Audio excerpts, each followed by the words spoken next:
The bell of judgment rang across the palace of Threnvale, and I knew, before anyone said a word, that my life was about to end. I stood in the great hall with my hands folded behind my back, dressed in the plain gray robe that marked me as nothing more than the queen's human husband. Around me, tall alien nobles with shimmering violet skin and eyes like polished stone watched with open amusement. They always watched me that way, as if I were a pet that had wandered too far from its leash. Queen Sirath Vale sat on her throne above us all, her antennae twitching with tension she tried to hide. She was beautiful in the way her people were beautiful, sharp and elegant, built for command. She was also, I had come to learn over 2 years of marriage, kind in ways she never let the court see. The doors at the far end of the hall opened, and a challenger walked in. His name was Draxel Voth, a champion of the Hive of Karn, built like a mountain given legs. Muscles rolled under his dark blue skin as he approached the throne and dropped to one knee, not out of respect, but out of ritual. "I challenge the throne of Threnvale," he said, his voice a deep growl that shook the stone floor. "By ancient law, the consort of the queen must answer for her in single combat, or she must step down." Every eye in the hall turned to me. I felt Sirath's gaze land on my back like a physical weight. I did not turn around. I did not need to see her face to know what was written on it. Fear, guilt, and something else. Something she had never said out loud, but that I had felt in the quiet hours we spent together, away from the court and its cruelty. "The human," one noble whispered behind a raised hand, not bothering to lower his voice. "He cannot lift a training blade without dropping it." Laughter rippled through the hall. I let it happen. I had let it happen for 2 years. Every insult, every sideways glance, every whispered joke about the weak creature the queen had married out of political necessity after Earth's surrender. I had smiled through all of it, played the fool, played the harmless outsider who posed no threat to anyone. But Draxel Voth was not asking for a joke. He was asking for a death, and if I refused to fight, the law of the Dominion would strip Sirath of her crown and hand her kingdom to a man who had already made it clear he intended to burn every human alliance to ash. I stepped forward before anyone could stop me. "I accept," I said. The hall went silent. Even the laughter stopped. Sirath rose from her throne so quickly her guards flinched. "Kale, wait! I accept the challenge," I said again, louder this time, looking directly at Draxel. He grinned, showing rows of pointed teeth, already imagining how easily he would end this. He had no idea what he was looking at. Neither did Sirath. Neither did anyone in that hall. For 2 years I had worn a mask so complete that even the woman who shared my bed believed I was exactly what I appeared to be, a broken piece of a defeated species, kept alive out of pity and political convenience. They were about to learn how wrong they were. The duel was set for 3 days from that morning.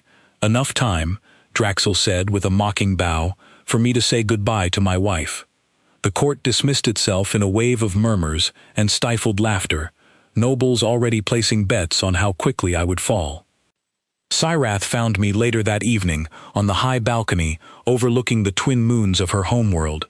She did not speak at first. She simply stood beside me, her arms wrapped tightly around herself, staring out at the darkening sky. "You should have let me handle it," she finally said. "There are other paths. I could have offered land, titles, anything to make him withdraw the challenge." "He wouldn't have accepted," I said. "He doesn't want your land. He wants your throne, and he thinks the fastest way to get it is through me." "Then let me fight in your place." "The law allows a substitute if—" "No." The word came out sharper than I meant it to, and she flinched. I softened my tone.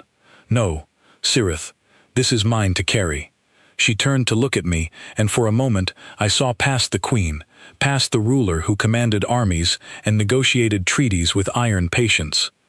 I saw the woman who had once told me, in the quiet dark of our chambers, that she had expected to feel nothing when she married a human stranger, and instead had found herself falling for the strange, gentle, endlessly patient man beside her. "You are going to die," she whispered. "And I am going to have to watch it happen because of a law I never asked to inherit." I wanted to tell her the truth right then. I wanted to take her hands and say, "Listen to me. I am not who you think I am. I have never been who you think I am, and in 3 days you are going to see something that will change everything you believe about my people and about me." But 2 years of discipline held my tongue in place. "Trust me," was all I said. She studied my face for a long moment, searching for something, though I don't think even she knew what. Whatever she was looking for, she didn't find it, and that seemed to hurt her more than anything. "I do trust you," she said quietly. "That's what frightens me. I trust a man who cannot win this fight, and I am going to lose him because I was too weak to find another way." I reached out and took her hand, something I rarely did in public, something we had never done even here on this private balcony where only the moons could see us. Her fingers were cool against mine, delicate compared to the crushing strength her people were known for, and yet stronger than she believed herself to be. "You are not weak," I told her. "You have carried a kingdom on your shoulders since the day your mother died, and you have done it while everyone around you waited for you to fail. You have never failed once. Not one time in 2 years have I watched you make a decision out of fear." "I am making one now," she said. "I let you accept that challenge. You didn't let me do anything. I chose it." "Why?" The question hung in the air between us, simple and enormous at the same time. Why would a man everyone believed to be weak walk willingly into a fight that was supposed to be his execution? I looked out at the moons instead of answering directly. Because some things are worth protecting, even if it costs everything to protect them. She didn't press further that night. She rested her head against my shoulder, and we stood there in silence until the second moon rose fully over the palace towers, and for a while I let myself simply exist in that moment, not as a soldier, not as a weapon, not as whatever the people back on Earth had trained me to become, but as a man who loved his wife and was terrified, in his own quiet way, of what the truth might do to her when it finally came out. Because the truth was coming. In 3 days, there would be no more hiding. The next morning, word of the challenge had already spread through the lower districts of the capital. I walked among the market stalls, something I did often, mostly because it was one of the few places where people looked at me without pity or contempt, simply because they didn't know who I was. Merchants called out prices in the local tongue. Children chased each other between crates of glowing fruit, and for a moment I could almost forget what was coming. Almost. A hand caught my shoulder, and I turned to find Nathan Cole, one of the few other humans stationed on the planet, dressed in the drab uniform of the trade delegation. His eyes were wide with a mixture of concern and disbelief. "Tell me it isn't true," he said, keeping his voice low. "Tell me you didn't actually accept a death duel against Draxel Voth." "It's true," I said. Nathan ran a hand through his hair, glancing around to make sure no one was listening. "Kale, that man broke a Threnvale Royal Guard's spine in a sparring match last year. For fun. You've never even held a real weapon since you got here." I allowed myself a small, tired smile. "You'd be surprised what I've held." He stared at me for a long moment, and something in his expression shifted, a flicker of recognition, as if some old memory was trying to surface but couldn't quite break through. Nathan had been part of the trade delegation for less than a year. He didn't have the clearance to know what I truly was, and he never would, not unless the day arrived when it no longer mattered whether he knew. That day, it seemed, was arriving faster than expected. "You're not actually going to fight him, are you?" Nathan said slowly. "You have a plan. You always have a plan. I've watched you for months, Kale. You let people underestimate you like it's a hobby." "Careful," I said, though there was no real warning in my voice. "Someone might hear you say something that sounds a lot like an accusation. I'm not accusing you of anything. I'm asking you to tell me you're not walking into an arena to die in front of the whole capital." I put a hand on his shoulder, the same way he had put his on mine. I need you to trust me, the way she trusts me. Can you do that? Nathan let out a long breath, some of the tension leaving his shoulders, though not all of it. Fine, but if you die out there, I'm putting on your funeral robe myself and telling everyone what an idiot you were. Deal, I said. We parted ways at the edge of the market, and I spent the rest of that day walking the quiet paths near the palace gardens, letting my mind drift back to a place far from Threnvale, back to a cold gray facility on Earth where I had once been a different person entirely, a person with a different name, trained in ways that no ordinary soldier could survive.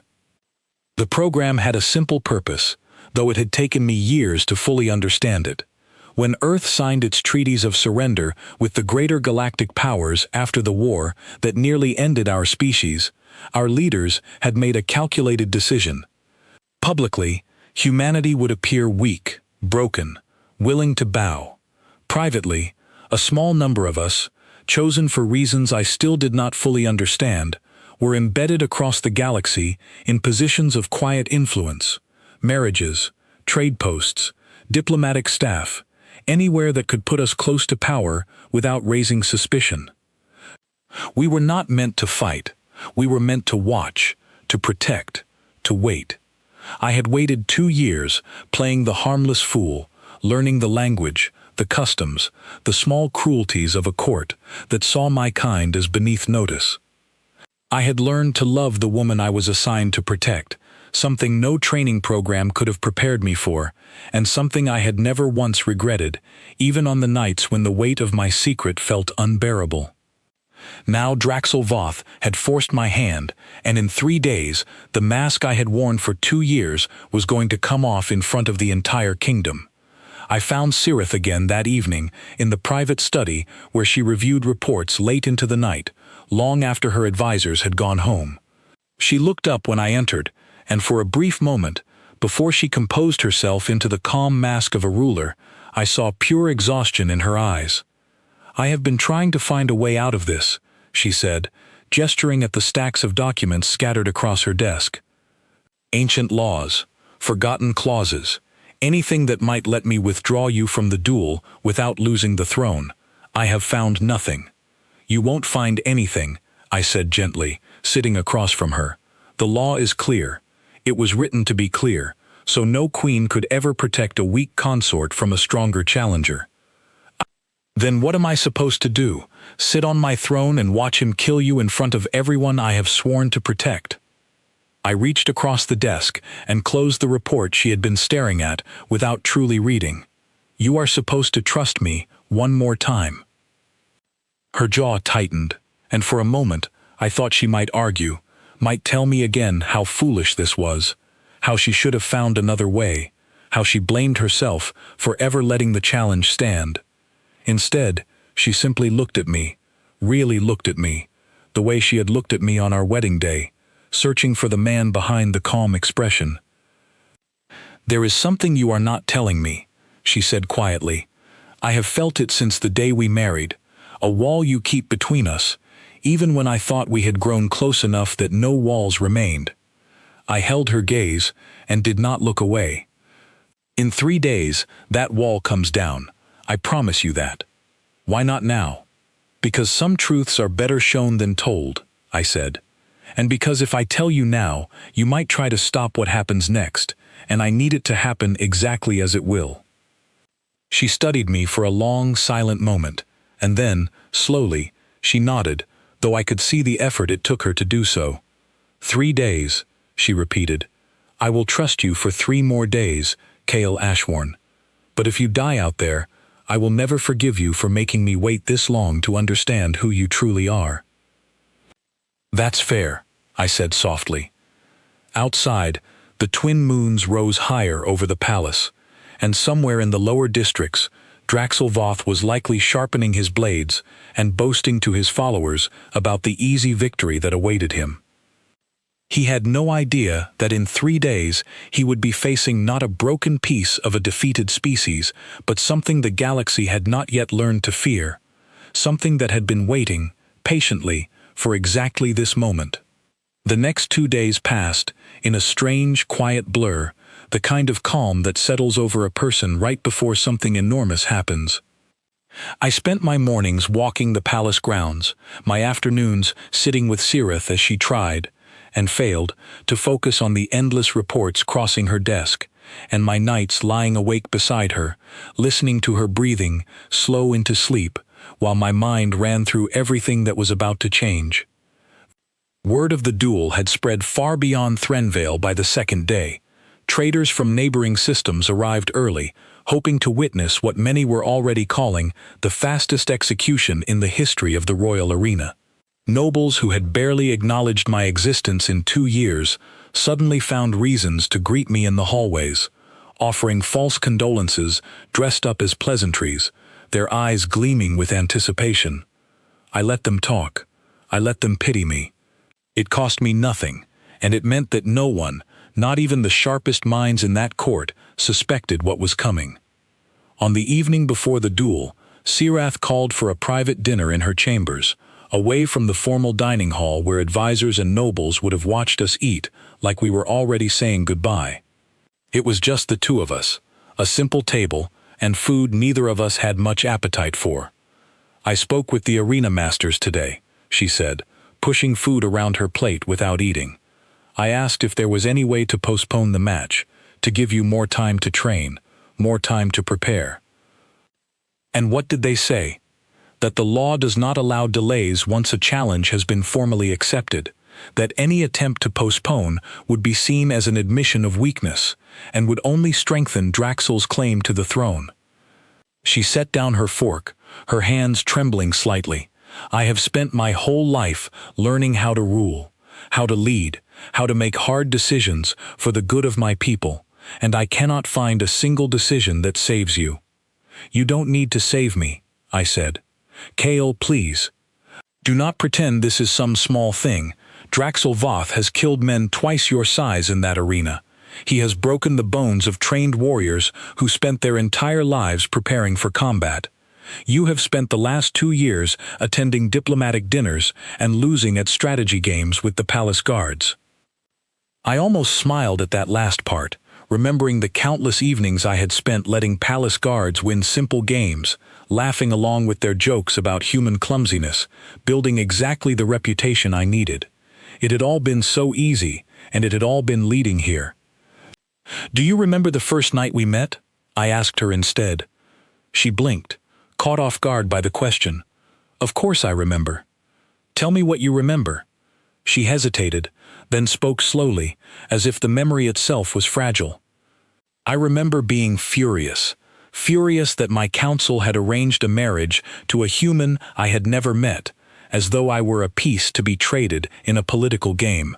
I remember walking into that reception hall expecting to find someone broken, someone who would confirm every low opinion I had already formed about your people."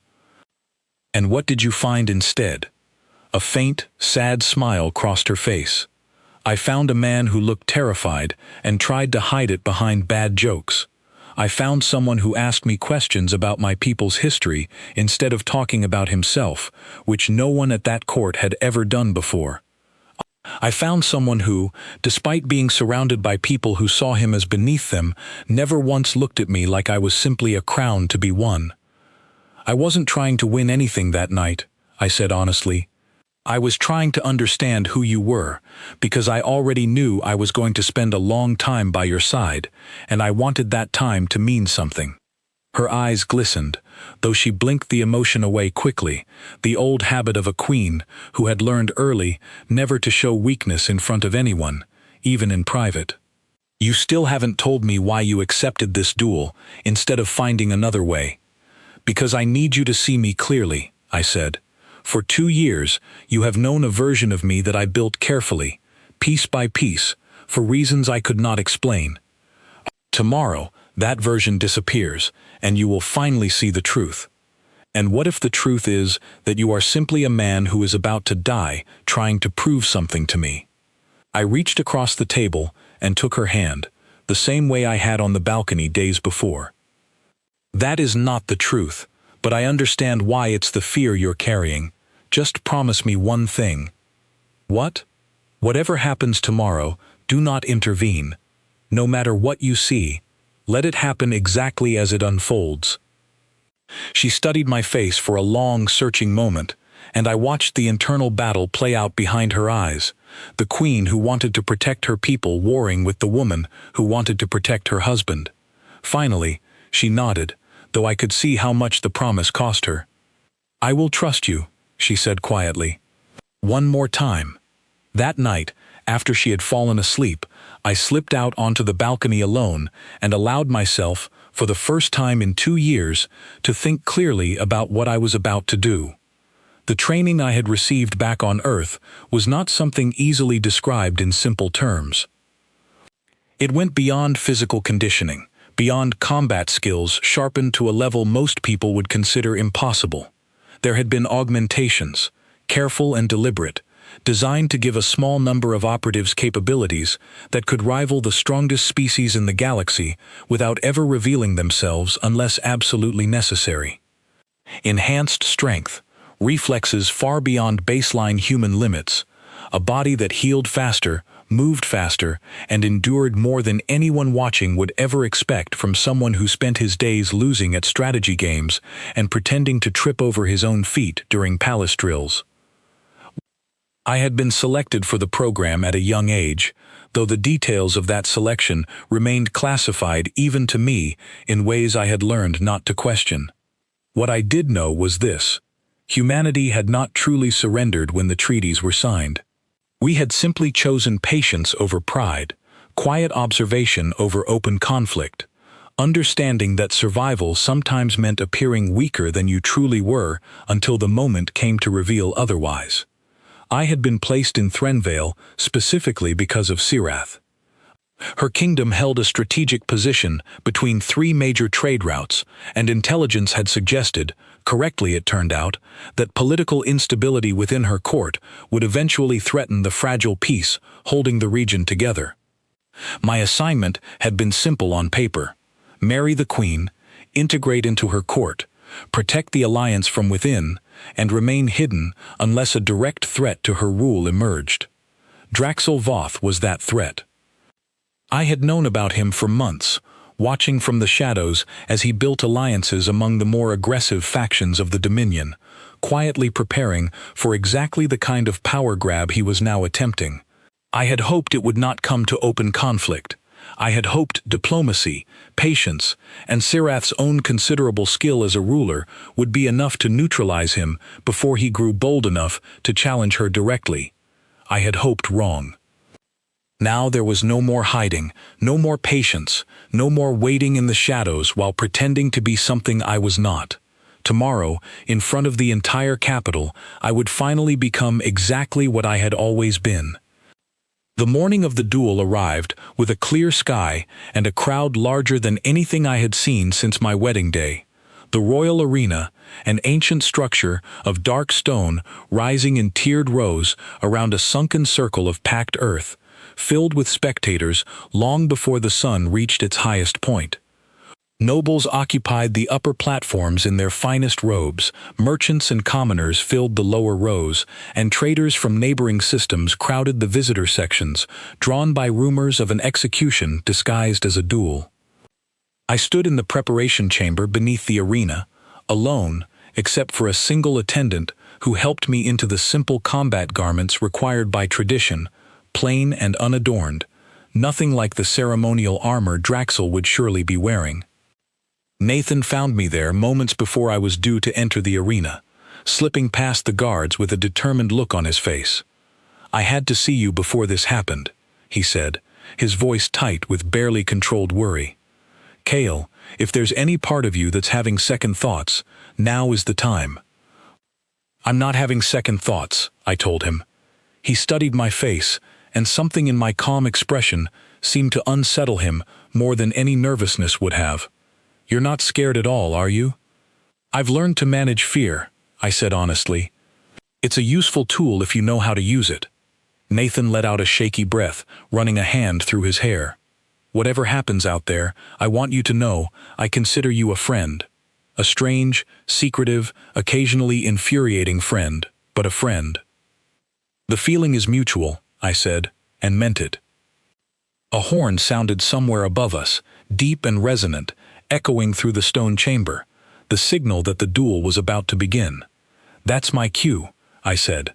Nathan grabbed my arm before I could turn away, his grip tighter than I expected. "Kale, whatever you're hiding, whatever you've been hiding this whole time, I hope it's enough."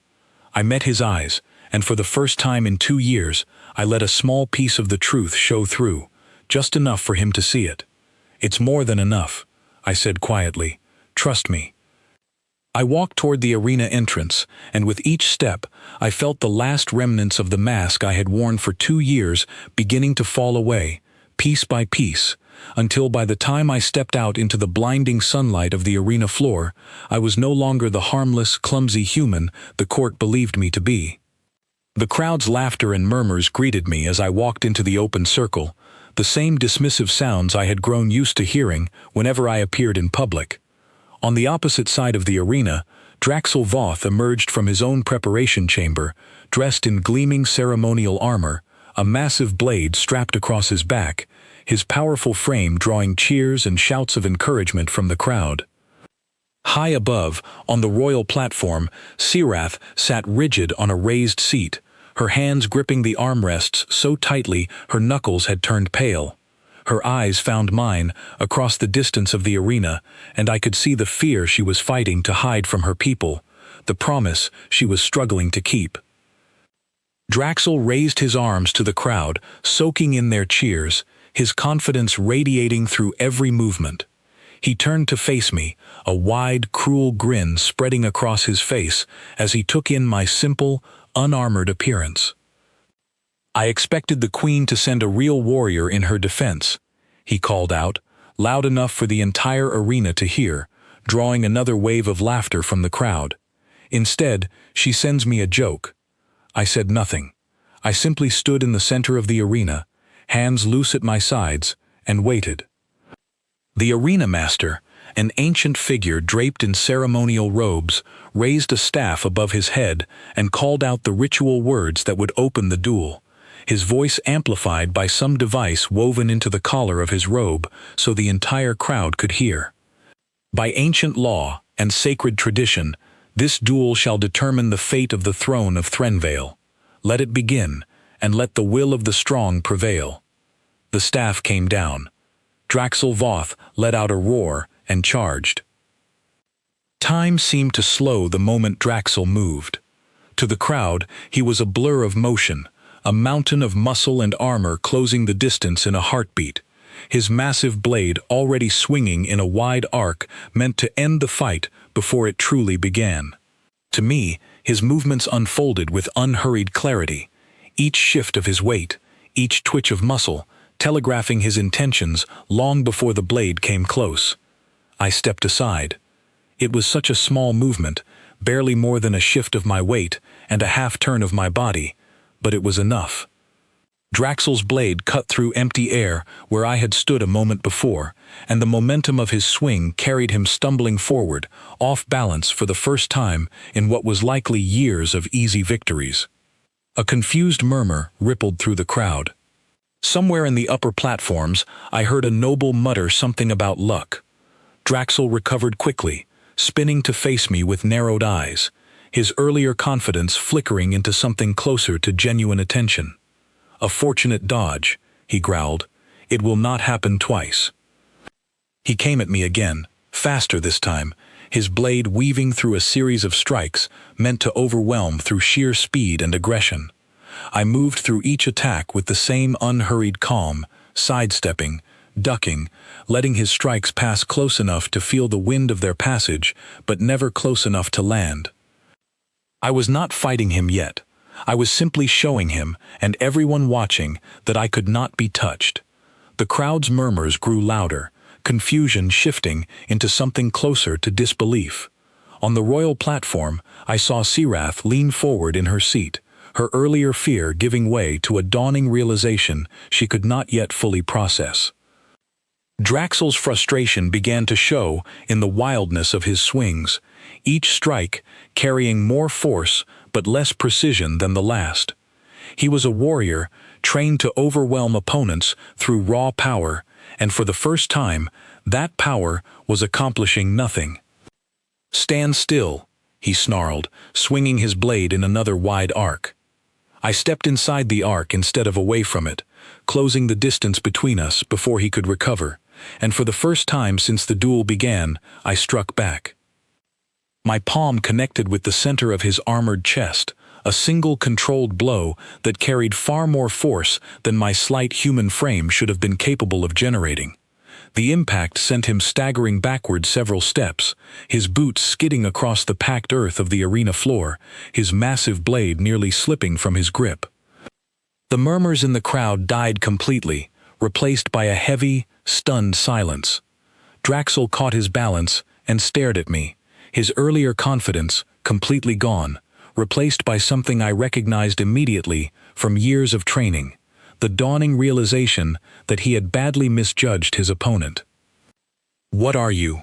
he said, his voice quieter now, no longer performing for the crowd. I didn't answer. I simply waited, giving him the chance to reconsider, to withdraw, to accept that this fight was already decided. He didn't take it.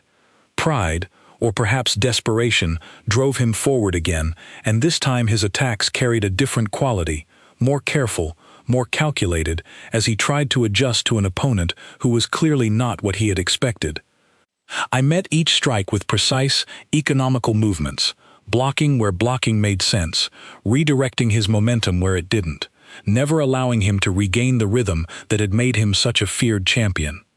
Minutes passed, though to the crowd it must have felt like much longer, each exchange growing more intense as Draxel poured everything he had into breaking through my defense. Sweat poured down his face, his breathing grew ragged, and still I remained calm, controlled, barely exerting effort against attacks that would have shattered the bones of an ordinary man. Finally, sensing his growing desperation, I decided to end it. When his next strike came, a heavy overhead swing meant to split me in half, I stepped forward instead of back, catching his wrist with one hand and redirecting the blade harmlessly past my shoulder while my other hand struck the back of his knee with precise force. His leg buckled beneath him, and I used the momentum of his own attack to pull him off balance completely, sending him crashing to the ground with a heavy impact that knocked the massive blade from his grip. I placed my foot against his chest, not with enough force to injure him, but with enough to make it clear that the fight was over. The arena fell into complete silence. Draxel stared up at me, his eyes wide with shock, his massive frame trembling slightly from exhaustion and disbelief. "Finish it," he said, his voice hoarse. "By tradition, you have the right." I looked down at him, at the fear and confusion in his expression, and I made a decision that I knew would unsettle the court far more than any act of violence could have. "No," I said, loud enough for the entire arena to hear. "I have no desire to kill you. I only came here to prove that this throne, and the woman who sits upon it, cannot be taken by force."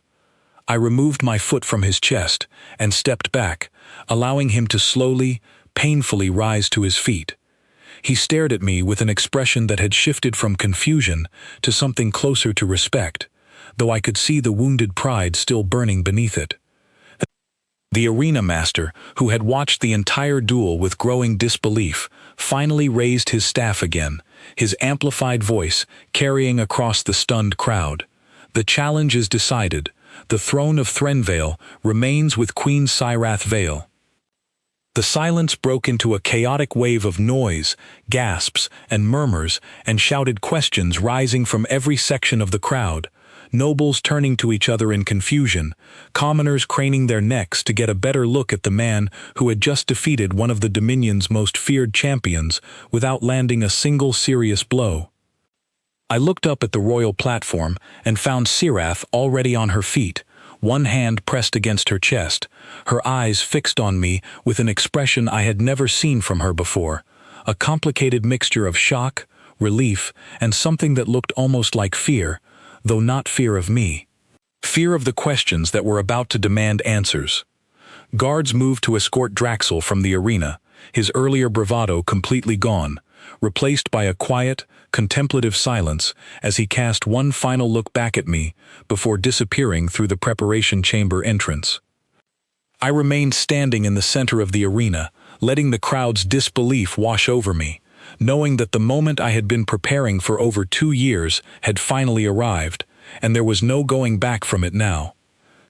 Nathan found me first, pushing through the crowd of stunned nobles gathering at the edge of the arena floor, his expression somewhere between amazement and betrayal. "You call that trusting you," he said, his voice caught between laughter and disbelief. "You made me think you were about to die." "I never said I was going to lose," I said calmly. "You let me believe it. You let all of us believe it." He shook his head, though a reluctant smile was tugging at the corners of his mouth. 2 years, Kale. 2 years I watched you lose at strategy games with palace guards." "I let them win," I said. It seemed easier than explaining why I wasn't actually bad at strategy games. Before Nathan could respond, the crowd around us parted, and Sereth appeared, having descended from the royal platform faster than protocol likely allowed. Her guards trailed behind her, clearly uncertain whether to intervene, but she waved them off with a sharp gesture as she approached me. For a long moment, she simply stared at me, taking in every detail of my appearance, as though seeing me for the first time, which in many ways she was. The crowd around us had grown quiet again, watching the exchange between their queen and the husband they had just seen transform from a harmless joke into something none of them could fully explain. "KL," she said finally, her voice low, meant only for me, despite the crowd pressing close around us. "What did I just witness?" "The truth," I said simply. "Finally." Her eyes searched my face, and I could see the war happening behind them.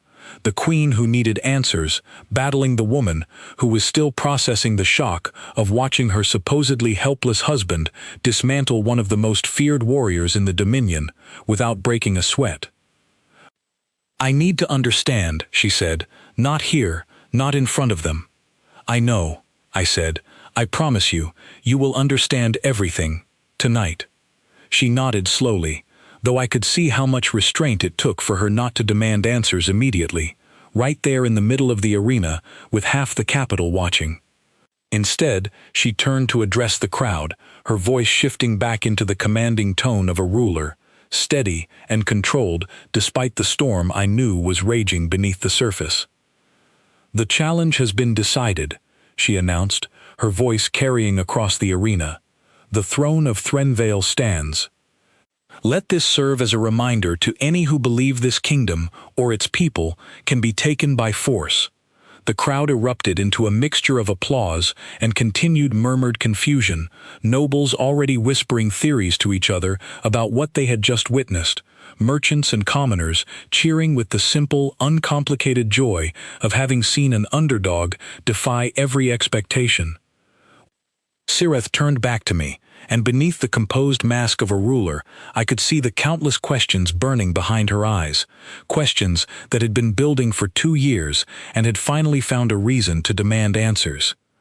"Tonight," she said quietly. "Everything."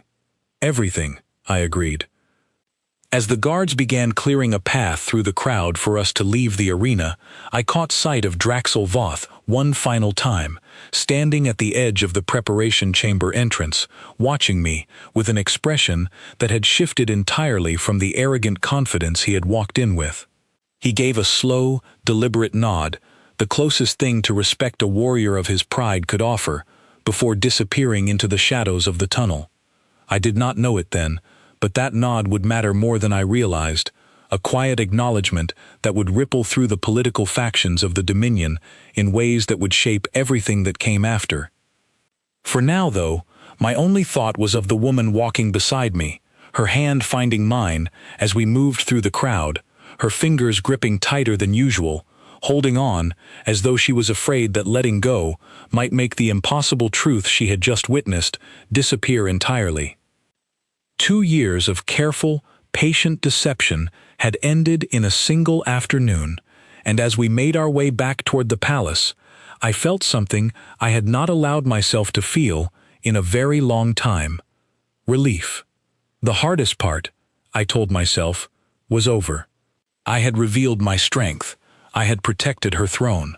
All that remained now was the conversation waiting for us in the privacy of her chambers, a conversation that would determine whether the trust we had built over 2 years could survive the weight of everything I still had left to explain.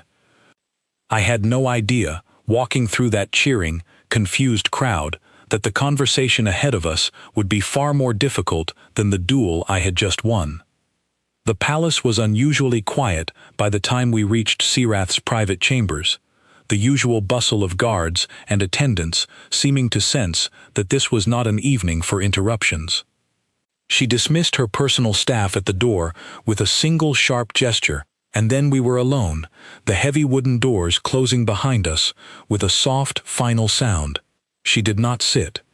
She stood in the center of the room with her arms crossed, studying me with the same searching intensity she had shown in the arena, though now, without the crowd, without the guards, without the need to maintain a composed mask, I could see the full weight of everything she was feeling. "Start from the beginning," she said. "All of it. I do not want fragments. I do not want careful diplomatic phrasing. I want the truth, complete and unfiltered, no matter how difficult it is to hear." I nodded and took a slow breath, gathering 2 years of careful silence into words for the first time. "My name is Cale Ashworn," I began. "That much is true. Everything else you believed about me, the harmless diplomatic husband, the man who struggled with simple strategy games, the fool the court laughed at, that was a role. A very deliberate, very carefully constructed role. A role assigned by whom? By my government," I said. "Earth's leadership never truly surrendered when the treaties were signed after the war. Publicly, we presented ourselves as broken, defeated, willing to accept whatever terms the greater powers demanded. Privately, our leaders understood that outright resistance would have meant annihilation, so they chose a different strategy. Patience, observation, quiet influence, built slowly, from positions no one would think to watch closely.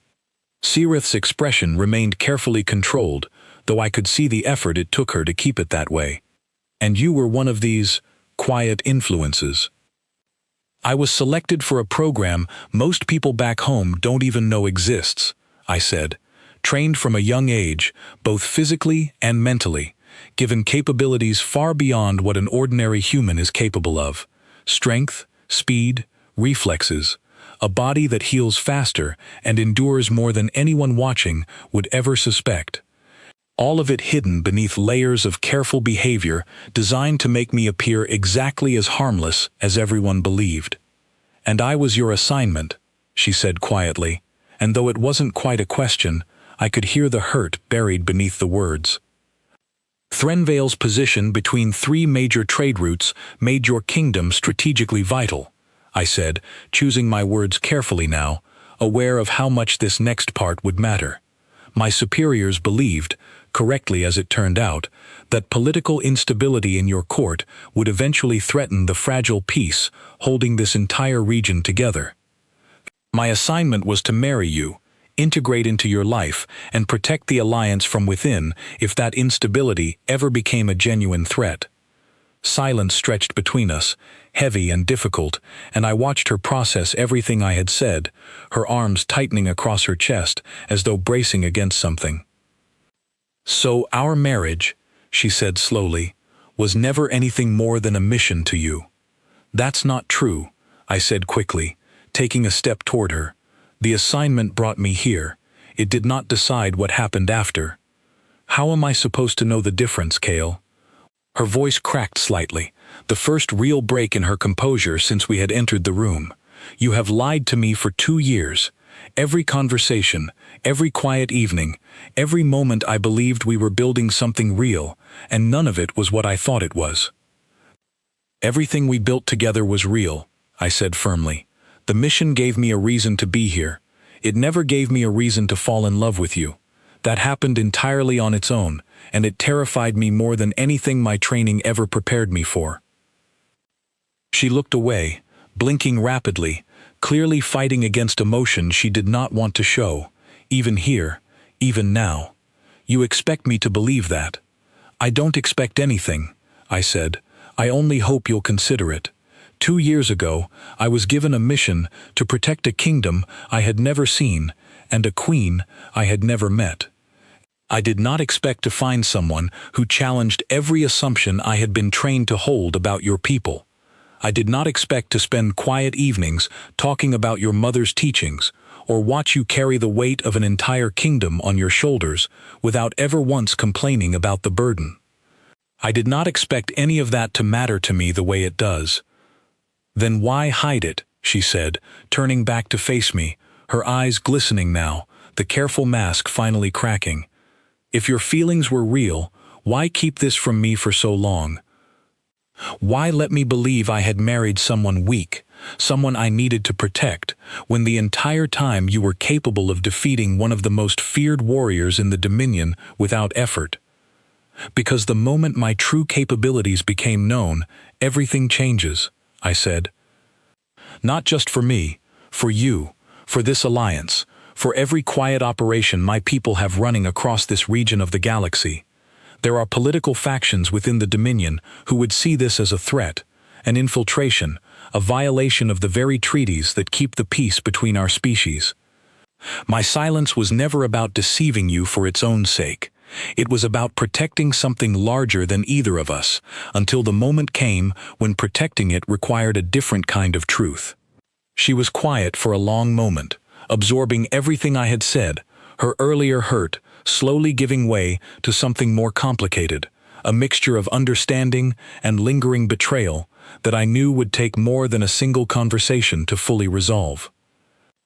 Draxel Voth, she said finally, you knew about him before the challenge, didn't you? You knew he was building alliances, preparing to move against my throne. I suspected, I said honestly. I had hoped diplomacy would be enough to prevent it from becoming an open conflict. I was wrong. And if he had not issued that challenge, would you have ever told me the truth? The question hung heavy in the air, and I understood that my answer mattered more than anything else I had said so far. Eventually, I said. I don't know exactly when, but yes, I could not have spent the rest of my life hiding this from you, Sarath. I love you too much to have let that continue indefinitely, but I won't pretend the challenge didn't force my hand sooner than I had planned. She walked slowly to the window, looking out at the twin moons rising over the palace, the same view we had shared on the balcony just days before, though everything between us felt different now, reshaped by the truth finally spoken aloud. I do not know how to feel, she admitted quietly. Part of me is furious that you kept something this significant from me for 2 years. Part of me understands the weight of the responsibility you were carrying, and I know, better than most, what it means to make difficult choices for the sake of something larger than yourself. She turned back to face me, and part of me is simply relieved that you are alive, that you did not die in that arena today, and that whatever version of you exists beneath the mask you wore, he is still the man I fell in love with. I am, I said, closing the distance between us. Everything you learned about me over these 2 years, my patience, my care for you, the way I listen when you talk about the burdens of your throne, none of that was part of any mission. That was simply me, choosing every day to be someone worth your trust. She studied my face for a long moment, and I watched the tension in her shoulders slowly begin to ease, though the hurt in her eyes had not fully disappeared, and I understood it would take time before it did. There is something you should know, she said finally. News of what happened today will not stay contained to this palace. By tomorrow, every court in the Dominion will know that the Queen of Threnvale's supposedly harmless human husband defeated Draxel Voth without effort. Some will see it as reassuring.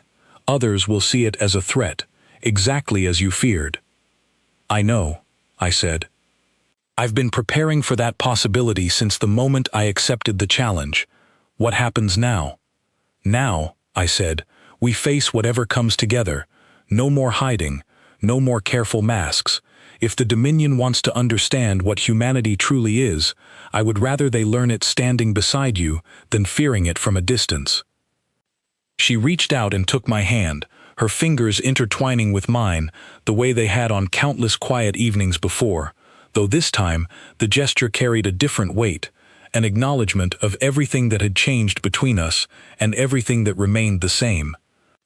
"I need time," she said honestly, "time to reconcile the man I thought I knew with the truth I learned today, but I do not want you to leave my side while I do that." "I wasn't planning to," I said. Outside, the twin moons climbed higher over the palace, and somewhere beyond the walls, word of what had happened in the arena was already spreading across the Dominion, carried by traders and travelers eager to share the story of the human husband who had revealed hidden strength no one had believed possible. I did not know yet how far that story would travel, or how many powerful figures across the galaxy would begin paying closer attention to the quiet, unassuming humans scattered across their courts and trade posts, individuals they had dismissed as harmless for far too long. But standing there with Cirith's hand in mine, watching the moonlight fall across her face as she slowly, carefully began to forgive the man who had kept the truth from her for 2 long years, I understood that whatever came next, we would face it together. The mask was gone. What remained was simply the truth, difficult and complicated as it was, and for the first time in 2 years, I felt no need to hide any part of myself from the woman standing beside me. 10 days after the duel, an envoy arrived from the Central Assembly of the Dominion, the governing body that oversaw relations between all the major kingdoms and factions across this region of the galaxy. Their arrival was not announced through the usual formal channels. Instead, a single sleek vessel descended into the capital's landing yards unannounced, carrying a delegation that requested an immediate audience with Queen Cirith Vale and her human consort. I stood beside Cirith in the Great Hall as the delegation entered, led by a tall, silver-skinned representative named Councillor Bren Halloway, whose reputation for cold political calculation preceded him across every court in the Dominion.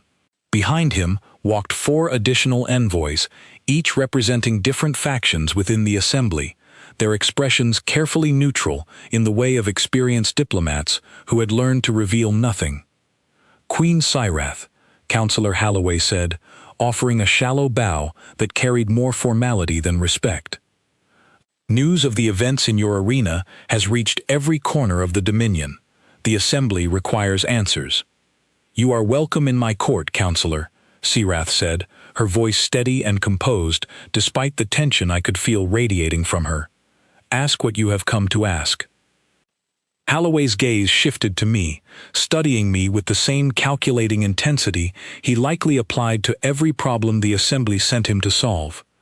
"Your consort defeated Draxel Voth, one of the most feared champions in the Karn Hive, without sustaining a single injury. Many in the Assembly find this deeply concerning." "Concerning how?" I asked, keeping my tone level. "The treaties signed at the end of the Human War were built on a specific understanding," Halloway said, "that humanity, having been decisively defeated, posed no further threat to the stability of this region. What happened in that arena suggests that understanding may have been incomplete." The hall fell silent, every noble and guard present listening intently to a conversation that would likely determine the future of relations between Earth and the greater powers of the galaxy. "The treaties were never violated," I said carefully. "I have taken no hostile action against the Dominion. I defended my wife's throne against an illegal challenge, exactly as the law of this kingdom permits any consort to do." "That may be true," Halloway said, "but it raises a larger question the Assembly cannot ignore. How many other humans, scattered across trade posts and diplomatic missions throughout the Dominion, possess capabilities similar to yours? How many other quiet observers has your species placed among us, watching, waiting, hidden behind masks of harmlessness?" I felt Cirith tense slightly beside me, though her expression remained composed.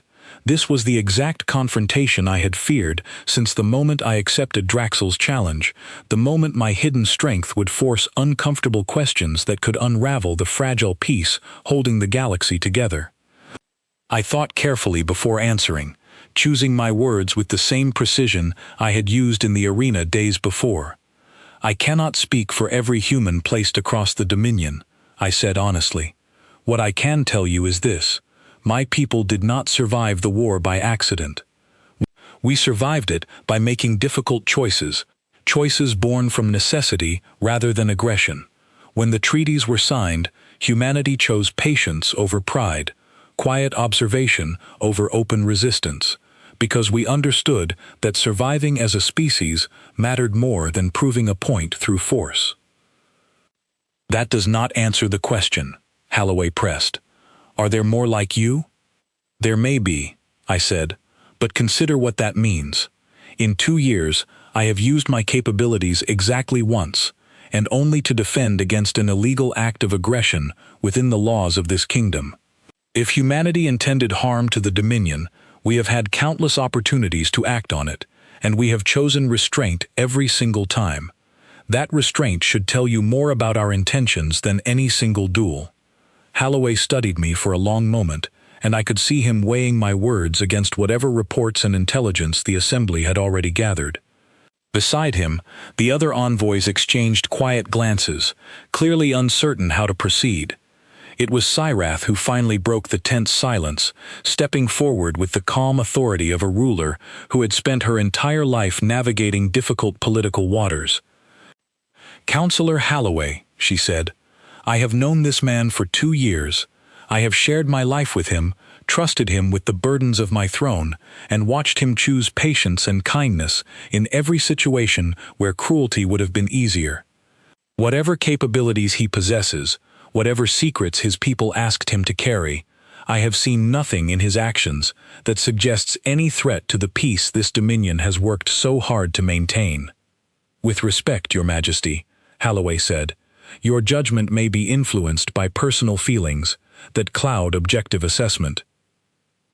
"Perhaps," Sirath said, unbothered by the implication, "or perhaps 2 years of close observation has given me a clearer understanding of this man's character than any report your assembly has compiled from a distance.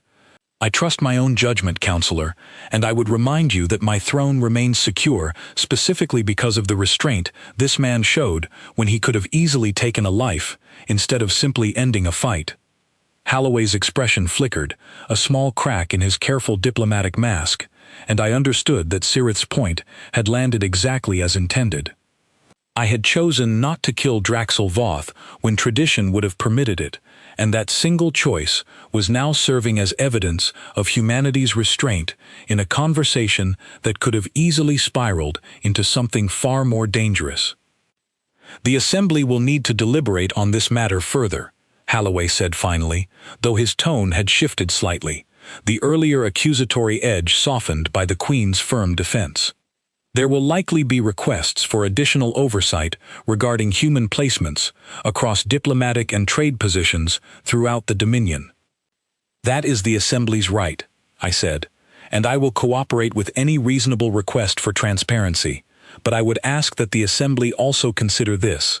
Humanity has spent 2 years demonstrating restraint, patience, and genuine commitment to the peace these treaties established. A single duel, fought under the legal traditions of this kingdom, should not undo 2 years of good faith." The delegation remained in Threnvale for 3 more days, meeting privately with Sirath and her council, reviewing records of my conduct throughout my time in the kingdom, speaking with palace staff and guards who had interacted with me regularly. I remained patient throughout the process, understanding that the outcome of these deliberations would shape not just my own future, but the future of every quiet human placement scattered across the galaxy. On the final evening before the delegation's departure, Counselor Holloway requested a private audience with me alone, away from Sirath and the formal setting of the court. I met him in a small garden courtyard near the palace's eastern wing, the evening air cool and quiet around us. "I have spent 3 days gathering opinions about you," Holloway said, standing near a small fountain, his hands clasped behind his back. "Guards who describe you as patient and fair. Servants who speak of your kindness. Nobles who admit, reluctantly, that your restraint in the arena impressed them more than any display of aggression could have. "What conclusion have you reached?" I asked. "That the Assembly's greatest fear was never truly about strength," he said. "Strength alone is not dangerous. What is dangerous is strength combined with intentions we cannot predict. 2 years of your conduct has given us a clearer picture of your intentions than any single act of combat ever could." "And that picture is?" Holloway turned to face me fully. "That your species chose patience because you understand something many warrior cultures across this galaxy have forgotten. That true strength is measured not by how much destruction you are capable of causing, but by how much restraint you are willing to show when destruction would be easier." I said nothing, letting his words settle in the quiet evening air. "The Assembly will not pursue further action regarding your presence here," he continued, "though I suspect this will not be the last conversation the galaxy has about humanity's true capabilities. Word of what happened in that arena has already spread far beyond this kingdom. Other courts, other factions will begin looking more closely at the humans among them." "I understand," I said. "Do you?" Holloway asked, a note of genuine curiosity entering his voice for the first time since our conversation began. "Because I suspect you are not the only human placed in a position like yours. Am I correct in that assumption?" I met his gaze steadily, choosing not to confirm or deny his suspicion directly. "I can only speak to my own situation, Counselor." A faint, knowing smile crossed his face, the closest thing to genuine warmth I had seen from him since his arrival. A diplomatic answer, fitting, given the circumstances. He extended a hand, an unusual gesture of respect from someone of his position. "For what it's worth, Kale Ashworn, I believe the Dominion is fortunate that patience, rather than aggression, guided your people's choices these past 2 years. I hope that remains true for whatever comes next." I shook his hand, understanding the significance of the gesture, and watched as he departed the courtyard, his silver robes catching the last light of the setting sun. The delegation left Threnvale the following morning, and in the weeks that followed, life in the palace slowly began settling into a new rhythm, one built on honesty rather than careful deception. Sirith and I spent long evenings talking, really talking, about everything I had kept hidden during our first 2 years together, and slowly, painstakingly, the trust between us began rebuilding itself on a foundation far stronger than the one that had existed before. The court's perception of me shifted dramatically in the aftermath of the duel. Nobles who had once mocked my supposed weakness now regarded me with a cautious respect, uncertain how to reconcile the harmless fool they remembered with the man who had defeated one of the Dominion's most feared champions without effort. Sirath, for her part, made it clear through both word and action that I was no longer to be treated as a mere political formality attached to her throne, but as her chosen partner in every sense that mattered. 3 months after the duel, during a formal gathering to celebrate the anniversary of Threnvale's founding, Sirath stood before the assembled court and made a declaration that would echo through the kingdom's history for generations to come. "For 2 years," she said, her voice carrying clearly across the great hall, "many of you believed my husband to be a weak, harmless addition to this court, a political necessity rather than a genuine partner in my rule. You were wrong. Not because he hid great strength beneath a careful mask, though he did, but because you mistook patience and restraint for weakness. True strength, as I have come to understand, is not measured by how easily one can destroy an opponent, but by how consistently one chooses not to, even when the power to do so rests easily at hand." She turned to look at me, standing beside her throne, and the warmth in her expression left no doubt in anyone's mind about the genuine nature of what existed between us. "Kale Ashworn is not merely my consort," she continued. "He is my equal, my partner, and the man I choose to stand beside for as long as I hold this throne. Let this declaration serve as a reminder to any who would question this kingdom's strength, or the strength of the man who stands with me. We are not weak. We have simply chosen, until now, not to show you otherwise." The hall erupted into applause, genuine this time, free of the mocking undertones that had once accompanied any acknowledgement of my presence in the court. I looked out at the sea of faces, nobles and commoners alike, and felt a profound sense of relief wash over me, the last remnants of the careful mask I had worn for 2 years finally dissolving completely. That night, standing once again on the balcony where this entire journey had truly begun, Sirath rested her head against my shoulder, watching the twin moons rise over a kingdom that finally understood the truth about the man who had married its queen. "Do you think this is over?" she asked quietly. "The questions, the scrutiny, the factions who will now watch humanity more closely than before." "No," I said honestly. "I think this is only the beginning. Other courts across the galaxy will start looking more carefully at the humans among them, wondering how many others carry secrets similar to mine." "Does that worry you?" I considered the question carefully before answering. "It used to, but I've realized something these past few months. Hiding was never truly about protecting myself. It was about protecting the fragile trust between our people, giving humanity time to prove, through patience and restraint, that we deserved a place among the galaxy's powers without needing to prove it through force. That trust has been tested now, and it survived. I think it will continue to survive, as long as we continue choosing the same patience and restraint that brought us this far." Sirath was quiet for a long moment, watching the moons climb higher into the darkening sky. "There are others like you, aren't there? Other humans, placed in courts across the Dominion, hiding strength similar to yours, waiting for reasons of their own to reveal it." I didn't answer directly, but the small, knowing smile that crossed my face told her everything she needed to know. "The galaxy has no idea what it's truly looking at, does it?" she said softly.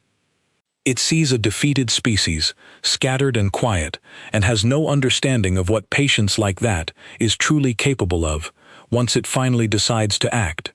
"No," I agreed, wrapping my arm around her as the second moon rose fully above the palace towers. "It doesn't, but I suspect, in time, it will learn."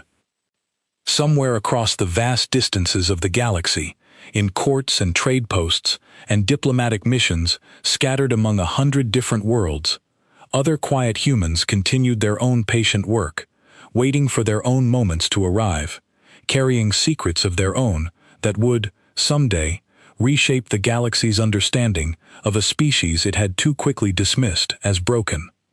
But that was a story for another time. For now, standing on that balcony with the woman I loved, the truth finally spoken between us, I allowed myself simply to exist in the quiet peace of a hard-won moment, knowing that whatever challenges still lay ahead, we would face them together, exactly as we had chosen to from the very beginning.